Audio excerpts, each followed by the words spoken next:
పెసరపప్పు దోరగా వేయించి ఉడకబెట్టుకొని మిక్సీ వేసి లిక్విడ్ చేసి పక్కన పెట్టుకున్నాను.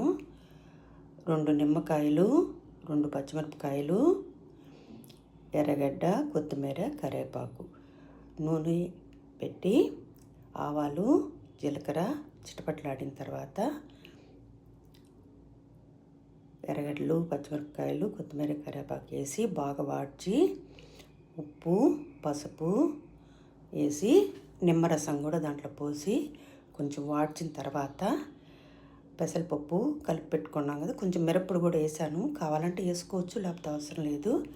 పక్కన కలిపి పెట్టున్న పెసరపప్పు నీళ్ళను దాంట్లో పోసి బాగా 2 తెల్లులు తెల్లిన తర్వాత ఇది ఇడ్లీలోకి, దోశలోకి, అన్నంలోకి చాలా బాగుంటుంది. పుల్ల పుల్లగా టేస్ట్గా ఉంటుంది.